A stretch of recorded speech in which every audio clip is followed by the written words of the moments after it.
qu'on est la meilleure tribune du championnat. Mais oui, je veux dire qu'on est la meilleure tribune du championnat. Il y a des petites news qui vont être assez rapides. On va commencer par une très très bonne nouvelle puisque c'est la sélection, enfin j'ai envie de dire, de Rasmus Nikolaisen.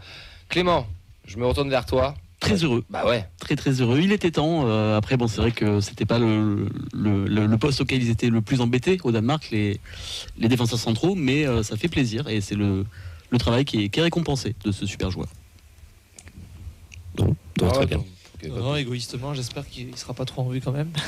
Pourquoi ? Ce serait bien qu'il reste à Toulouse. Ouais. Oui. C'est mérité quand même. C'est bien pour lui. Il va affronter c'est bien Siro pour lui. d'ailleurs dans les matchs amicaux. Oh. On vous fera tout un listing de tous les sélectionnés vendredi. Mais bon, ça là, on voulait quand même vous l'annoncer parce que Rasmus, ça fait toujours plaisir. Le vice-capitaine du TFC qui est enfin dans la sélection danoise. Alors qu'il a pris 3 sur MPG. Je me l'explique pas. Ah, le CSC, ça fait mal. Apparemment, d'ailleurs, c'est Sagnol, le sélectionneur, je sais pas si vous avez vu. Il a pris parce qu'il était grand et athlétique. Donc, je sais pas si ça vous rappelle des souvenirs. Georgie, mec. Ça date un peu cette info. Décollé, 2 pieds décollés. Salut Willy. Deuxième news, mon cher Nathan. Les Oxyfans qui organisent leur premier déplacement à Lille. Donc, départ à 15h, porte de Bagnolet à Paris. Donc info sur leur site. On va faire le journal des prêtés. Mon cher Clément, c'est à toi. Et tout à fait, on va commencer par Noah Lamadi qui a été titulaire en 8, sorti à la 73e lors de la victoire 3-0 du Paris Atlético contre Bourg-Péronas. J'ai pas regardé le classement, mais c'est encore dans les dernières places. On a ensuite Oliver Zanden, titulaire, qui a joué tout le match, un match nul 2-2 de Randers contre Aarhus. Je tente l'accent, je sais pas si ça se dit comme ça. Mais... On va dire ça. Personne ne pourra te contredire de toute façon, donc vas-y. La grosse news du jour par rapport à ça, c'est Ibi Sissoko rentré à la 58e et auteur d'un doublé lors de la victoire 3-1 de Plymouth contre les anciens pensionnaires de Première Ligue, Luton Town. On peut parler de lui ou pas ? Parce que j'ai vu des gens le regretter juste sur les 2 actions, ça m'a fait mal au cœur. Vas-y. Non, mais il faut pas regarder que les highlights. Je pense que vous vous souvenez pas de ce que ça donnait quand il était au stadium.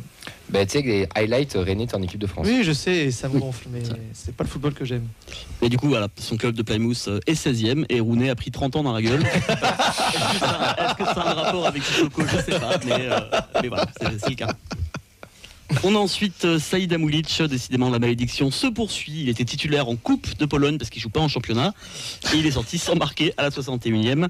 Victoire 3-1 de Lodz contre Helena Torun, club de 3e division. Donc on lui a dit marquez maintenant ou ne marquez jamais plus. Il a fait son choix visiblement. On a ensuite César Gelabert, donc titulaire, qui a joué tout le match lors de la victoire 1-0 de Rijon contre le Real Saragosse. Ben, c'est une petite réaction. Je suis content. Non mais voilà, au moins il joue, il a des minutes de jeu et Il m'a fait parfaitement guérir. remplaçant. Donc c'est bien.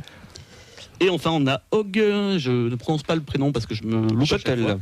Merci. Et donc lui était titulaire lors de la TFS 3-1 de Odds contre le KFUM Football. Je ne sais pas comment ça se prononce non plus.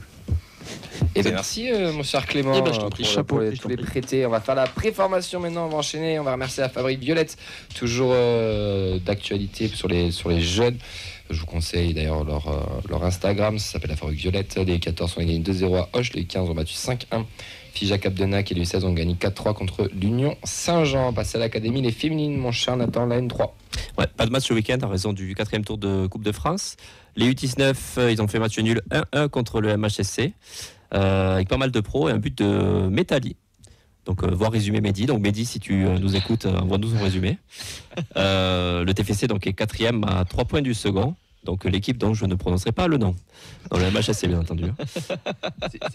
Si tu veux, je te fais un résumé très très court de ce qu'a dit Mehdi. C'est que les pros étaient un petit peu suffisants sur ce match-là. Ils n'ont pas eu l'impact qu'ils auraient dû avoir sur le jeu et qu'ils auraient dû se bouger un peu plus que le match à leur portée. C'est vraiment un résumé de résumé que je vous fais. D'accord. Il nous le dira quand il arrivera à la 58e. Parce qu'on aura fini. Donc, À la 58e minute de l'émission, il nous le dira, Mehdi. Les 17, donc ils ont fait nul 3 partout contre Castelnau-le-Cresse avec des buts de Garguilo, Mache et Nègre. Le TFC passe 5e à 4 points du duo de tête, donc l'OM et Rodez. Les féminines, on va enchaîner avec un petit débrief de la D2, puisque on y était, les 4 qui sont présents en plateau. On a eu la chance de commenter ce match et c'était vraiment une expérience extraordinaire. J'ai Ben qui m'a dit qu'il s'était régalé 25 fois après la sortie du stade. Et ça fait 26, je me suis régalé. Non, mais je suis totalement d'accord avec toi, c'est vrai que c'était très chouette. On avait Mathilde qui était un peu genre la star du stadium. Elle s'est arrêtée à peu près tous les 5 mètres faire des bisous et claquer des bises et discuter, alors que nous on était juste là en mode c'est pas où. On a failli pas l'avoir pour la reprise de la mi-temps. Parce que discuter avec le staff olympien et tout. Elle est en train de signer un contrat d'ailleurs. Analyste vidéo à l'OM. Non mais nous on a vu, on fait que constater Mathilde, tu sais. Un partout. Nivina Ali Abdallah qui a égalisé, le TF est 6ème avec 4 points, soit 3 de retard sur le leader marseillais. Match frustrant. Au début du match, un partout, je pense que tout le monde signait. D'ailleurs, c'était le prono de Mathilde et Vincent. Mais dans la physionomie du match, ultra frustrant. Un penalty loupé, des énormes occasions loupées.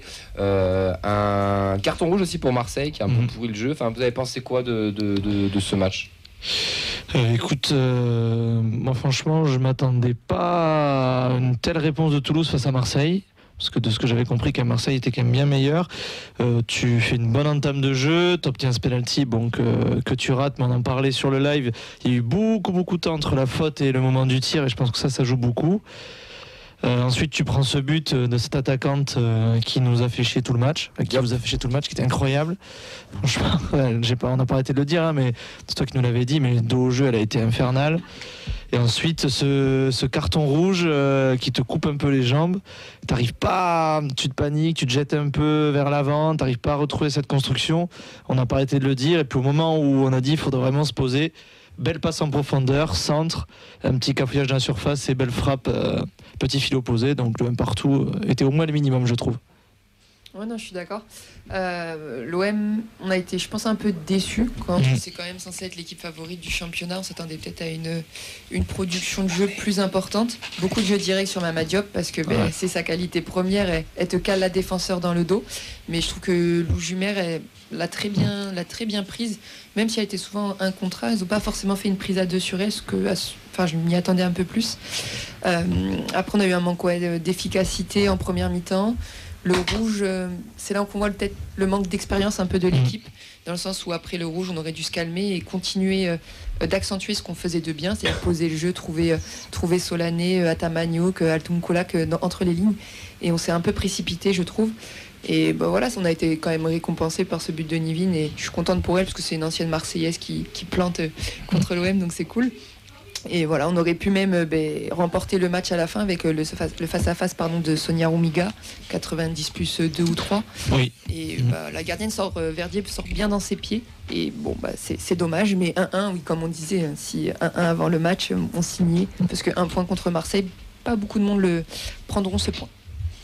Ouais, mais voilà, on ressort quand même de la frustration. Il y a quand même des grosses occasions qui n'ont pas été concrétisées. Et ça, il y a un manque d'efficacité devant qui est quand même assez criant chez nos filles, parce qu'elles ont quand même maîtrisé la partie. Et il y a eu quand même à partir du carton rouge pendant 20 minutes, c'était très haché. Les Marseillaises ont vraiment pourri le jeu à tomber, prendre du temps. D'ailleurs, je me souviens pendant le live, on était en mode 65e minute, elle prend le temps, le gardienne, elle se passe allongée et tout. C'était très bizarre. Mais je pense que tu te rejoins sur le manque un peu d'expérience. Tu vas peut-être un peu plus tuer les matchs. On a une équipe qui est très jeune, on le sait. Et on avait plus d'expérience en face. Et c'est dommage. Mais en tout cas, il y a eu du jeu de proposé. Marseille avait un jeu beaucoup plus direct. Le TF, c'était quand même un peu plus de possession, un peu plus de phase de jeu avec ballon. C'était quand même beaucoup plus intéressant. Il y a eu des très bonnes choses de fait. Et agréablement surpris. Moi, je pensais que Marseille allait être au-dessus. Vraiment plus au-dessus. Et de ce que nous avaient dit aussi ceux qui avaient vu le match amical, ils avaient eu cette impression-là. Et au final, là, par contre, on a l'impression que le TF était... très bien répondu. Même à 11 contre 11, c'est pas que à partir de 10 contre 11. D'entrée de jeu, c'était... Oui, même au contraire. Il nous a un peu mis à mal, alors qu'on aurait pu penser qu'on allait prendre le dessus. Mais non, à 11 contre 11, c'était vraiment pas mal. Des réactions ? Mon cher Nathan ? Ouais, sur le match des féminines, donc on a CC Tolosa qui a été agréablement surpris par les féminines, qui a trouvé qu'ils avaient un meilleur bloc équipe que les pros du TF. Donc, on signale le petit message. Vincent, t'en as pensé quoi du match ? Mais par rapport au match qu'on avait vécu, le 3-0 justement, un match amical, la physionomie pouvait être semblable sur le nombre d'occasions, sur la domination. Mais on a réussi quand même à tenir, même si bien sûr il y a eu des faits de jeu et que le carton rouge a forcément changé la physionomie du match. Mais encore une fois, prendre un point contre Marseille, qui est la favorite pour la montée, forcément c'est une très bonne chose. Et surtout prendre des points en début de saison, ce qui nous avait coûté aussi lors de la dernière expérience en seconde division, c'était bien, franchement. Puis on a un groupe, il y a un groupe, on sent que les recrues, là, tous celles qui sont arrivées, c'est du niveau des deux. Et ça se sent, ça se voit. Il y a quelque chose de très intéressant. Alors de là, quand on dit qu'on va jouer la première place, on va peut-être pas s'enflammer non plus, mais je pense que le maintien, elles seront peut-être pas forcément... pas être inquiètes par rapport à la première saison qu'elles avaient faite, les 6 premiers mois. Je pense que là, on va acquérir le maintien peut-être un peu plus rapidement. Il n'y a qu'une descente en plus. Il n'y a qu'une descente. Donc, et puis là, il y a déjà un petit trou qui est en train de se créer avec Rodez, Orléans, qui sont un peu plus à la traîne, entre guillemets, dans le championnat. On a un gros groupe aussi en plus. Vos tops, vos flops? Top Solané. Elle m'a vraiment plu dans tous ses déplacements. Top. Grinfant, parce que j'arrive enfin à prononcer son nom de famille. Moi, je te jure, j'ai tout donné pendant 2 heures. Et l'anglais, t'en as pensé quoi? Clément, solide sur les duels, j'ai très bon. Ça recommence. La Passouz fait un joli match aussi, je trouve. Dommage qu'elle ait pas été elle a été moins trouvée en seconde mi-temps, sur son couloir. Ouais, moi, top, Solané, Lou Jumer. Ouais, Lou, je suis d'accord. Je trouve que sur chaque ligne, que ce soit Solané, Célène également devant et Lou derrière, on le dit, une colonne vertébrale, c'est important dans une équipe. Pour le coup, on l'a bien. Célène, tu vois, pas top. Un peu de frustration, elle a eu du mal à masquer ça. Frustration, mais on sent que si le jeu il passe pas par Célène ou par Tatiana Solané, c'est un peu. Ça, je suis d'accord, mais Tatiana m'a plus que Célène sur ce match-là en tout cas. Même si elle fait pas un mauvais match, mais peut-être un peu trop. Parce que un contexte avec l'OM. Mais Lou Jumer, moi c'est le Rasmus Nicolaisen pour comparer avec les pros. Elle a été vraiment incroyable, très propre défensivement, et elle avait une cliente d'ailleurs, Mathilde nous l'a répété, sauf que tu l'avais affrontée, donc tu sais de quoi tu parlais. Mais elle était Diop, pour vous faire une idée, c'est un peu comme si il y avait Tchèque Diabaté devant, mais avec des Valbuena qui défendaient derrière. J'extrapole un peu quand même énormément, avec des pieds, parce que mine de rien, au début je la critiquais pas mal, mais après elle m'a fait taire. Elle était impressionnant. Mais Lou Jumer a très bien répondu et a fait un très très bon match. Bon, je pense qu'on a fait le tour. Et flop, la mauvaise entente entre les gardiens et les défenseurs, dont nous n'aurons pas d'explication pour l'instant. Peut-être plus tard. Oui, le coach on lui a envoyé un message, je pense qu'il n'a pas eu le temps de répondre. J'ai envoyé un peu plus tard que d'habitude, donc petit mea culpa, mais peut-être qu'il nous répondra plus tard. Et si c'est le cas, on vous fera passer le mot vendredi prochain. Top les commentaires de la feuille de match surtout. Ça c'est gentil, mais nous on ne pourrait pas le dire ça. Enfin, sauf un tour de la table, mais je pense qu'il se reconnaîtra, mais sinon c'était bien. Vincent il était malade, c'est pas sa faute. Ça va faire quelque chose quand même de commenter. C'était très impressionnant. Ouais. Est-ce qu'il y en aura d'autres des matchs au stadium et des possibilités de normalement 4 autres commenter Et il y aura techniquement peut-être normalement un match où il n'y aura pas forcément les pros. Ok. Ça c'est cool. Ça pourrait être bien. Après par contre, je vais pas vous mentir, vous voyez le Sahara, c'était pareil en termes de presse, on est nous, l'AFP. Et voilà. Et c'est tout. Et France 3 apparemment en bas. En bas, apparemment. Dit ça, je crois que c'est Mehdi. C'est le Sahara, mais un peu plus froid avec la clim qu'il y avait eu avant. Ouais, il y avait pas joli. Il n'y avait pas grand monde, mais bon, c'est pas grave. Nous, on était là, on était très contents d'être là. Et en plus, mon cher Vincent, tu vas nous le dire, mais on a fait des très bons chiffres parce qu'il faut se faire mousser un petit peu. Mais beaucoup de gens ont suivi le live. Ouais, j'ai plus les chiffres, désolé. Non, mais c'est pas grave. Je crois qu'il y a eu beaucoup de monde qui ont regardé. Selon l'IGPN, combien 900 sur Twitch, à peu près pareil sur YouTube. Donc, on n'était pas loin des 2000 personnes qui ont suivi pour un match qu'on a juste commenté sans qu'il y ait la vidéo en plus. Donc, c'est quand même assez fou. Et pour la petite histoire, parce que vous vous moquez de moi là, comme quoi j'ai failli louper la reprise de la deuxième mi-temps, mais c'est quelqu'un de l'OM qui me demandait donc si on passait le match aussi, qu'est-ce qu'on faisait, etc. Parce que il y a du monde qui voulait voir ce match. C'est fou. Parce que le foot féminin, comme vous le savez, surtout la seconde ligue, c'est pas du tout diffusé ou très à la marge. L'OM va passer ses matchs sur Twitch. Nice, ça peut arriver, mais ça s'arrête là. Et il y a une demande. Oui, certes, c'est pas, on va pas se mentir, on n'est pas le sport le plus populaire en France, le foot féminin, j'entends. Mais il y a une demande quand même, et je vous assure que si on arrive à y répondre, il y aura voilà, ça sera là derrière, il y aura de l'audience. Est-ce que ce serait possible ça au niveau du club de leur demander si on peut retransmettre le match nous-mêmes, Pas quitte à sûr ce qu'il que soit nos pas retransmis? caméras soient très bonnes au point de faire un super qualité, mais tu auras une image. Au moins d'avoir t'auras un une rendu, image, mais après je suis pas sûr. Et après il n'y a pas de droit TV en seconde ligue, Non, donc non. techniquement, Donc, Ouais, en tu fait, peux tu pas partages, t'accuser de concurrencer qui que ce soit parce que c'est pas diffusé donc. je sais Non, pas. c'est diffusé très à la marge parfois par FFF TV.